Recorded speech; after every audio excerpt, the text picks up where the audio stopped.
The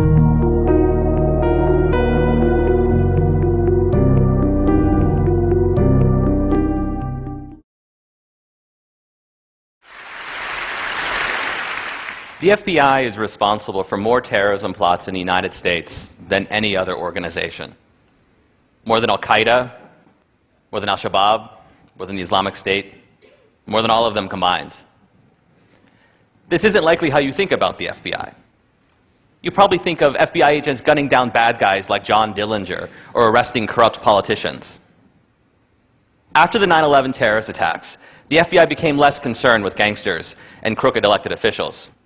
The new target became terrorists, and the pursuit of terrorists has consumed the FBI. Every year, the Bureau spends $3.3 billion on domestic counterterrorism activities. Compare that to just $2.6 billion combined for organized crime, financial fraud, public corruption, and all other types of traditional criminal activity. I've spent years poring through the case files of terrorism prosecutions in the United States, and I've come to the conclusion that the FBI is much better at creating terrorists than it is at catching terrorists. In the 14 years since 9/11, you can count about 6 real terrorist attacks in the United States. These include the Boston Marathon bombings in 2013, as well as failed attacks, such as the time a man named Faisal Shahzad tried to deliver a car bomb to Times Square. In those same 14 years, the Bureau, however, has bragged about how it's foiled dozens of terrorism plots. In all, the FBI has arrested more than 175 people in aggressive undercover counterterrorism stings. These operations, which are usually led by an informant, provide the means and opportunity, and sometimes even the idea, for mentally ill and economically desperate people to become what we now term terrorists. After 9/11, the FBI was given an edict. Never again. Never another attack on American soil. FBI agents were told to find terrorists before they strike. To do this, agents recruited a network of more than 15,000 informants nationwide, all looking for anyone who might be dangerous. An informant can earn $100,000 or more for every terrorism case they bring to the FBI. That's right, the FBI is paying mostly criminals and con men 6 figures to spy on communities in the United States, but mostly Muslim American communities. These informants nab people like Abu Khalid Abdul Latif and Wali Mujahid. Both are mentally ill. Abdul Latif had a history of huffing gasoline and attempting suicide.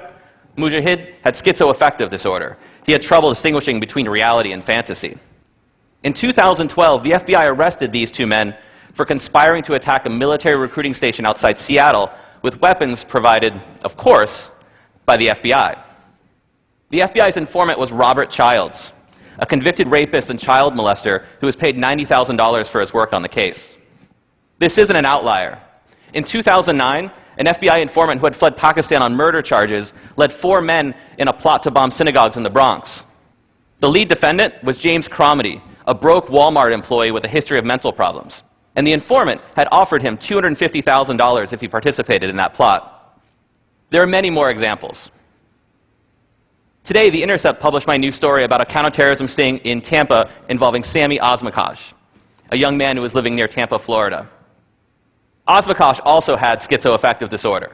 He too was broke, and he had no connections to international terrorist groups. Nonetheless, an FBI informant gave him a job, handed him money, introduced him to an undercover agent posing as a terrorist, and lured him in a plot to bomb an Irish bar. But here's what's interesting.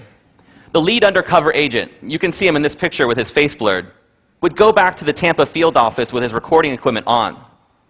Behind closed doors, FBI agents admitted that what they were doing was farcical.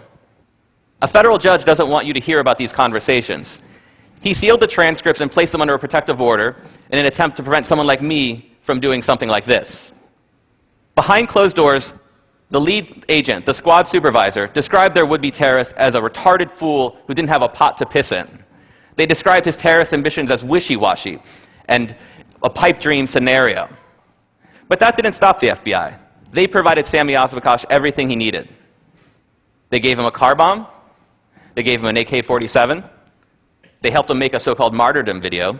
And they even gave him money for a taxi cab so he could get to where they wanted him to go.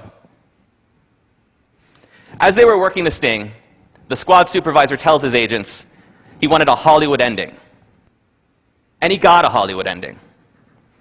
When Sami Osmakash attempted to deliver what he thought was a car bomb, He was arrested, convicted, and sentenced to 40 years in prison. Sami Osmakash isn't alone.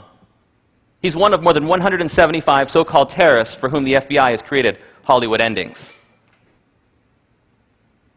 US government officials call this the war on terror. It's really just theater, a national security theater, with mentally ill men like Sami Osmakash, unwitting actors in a carefully choreographed production brought to you by the FBI. Thank you.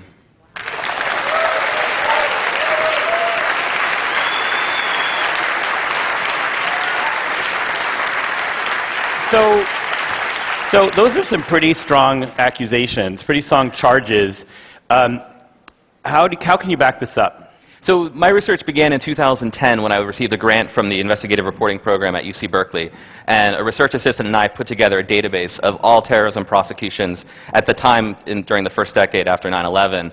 And we used the court file to find out whether the defendants had any connections to international terrorist groups, whether an informant was used, and whether the informant played the role of an agent provocateur by providing the means and opportunity. And we submitted that to the FBI, and we asked them to respond to our database. If they had errors, if they believed there were any errors, we asked them to tell us what they were, and we go back and check, and they never challenged any of our findings.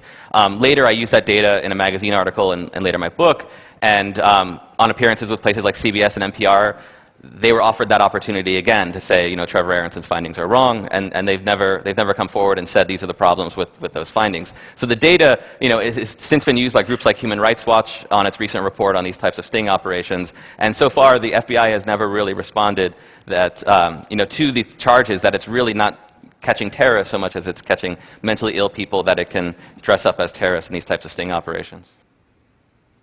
So The Intercept is that new investigative journalism website that's co-founded by Glenn Greenwald.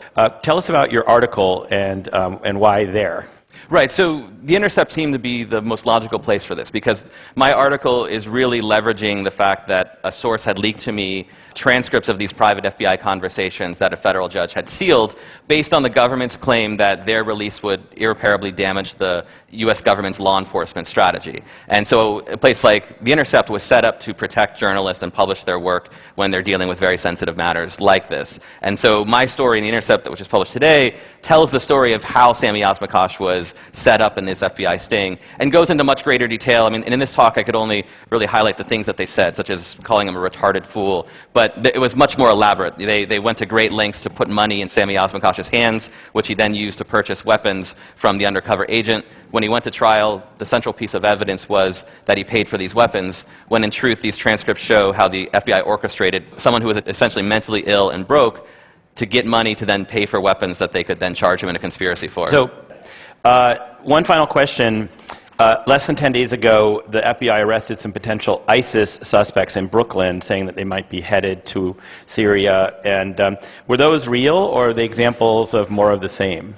Well, so far we only know what's come out in the court file, but they seem to suggest it's another example of the same. These type of sting operations have moved from kind of flavor to flavor. So initially it was Al-Qaeda plots, and now the Islamic State is the current flavor. What's worth noting about that case is that the 3 men that were charged only began the plot to move or to go to Syria after the introduction of the FBI informant, and in fact the FBI informant had helped them with the travel documents that they needed. In kind of a comical turn in that particular case, one of the defendant's mother had found out that he was interested in going to Syria and had hid his passport. So it's unclear that even if he showed up at the airport that he ever could have gone anywhere. And so yes, there are people who might be interested in joining the Islamic State in the United States, and those are people that the United States government should be looking at to see if they're interested in violence here.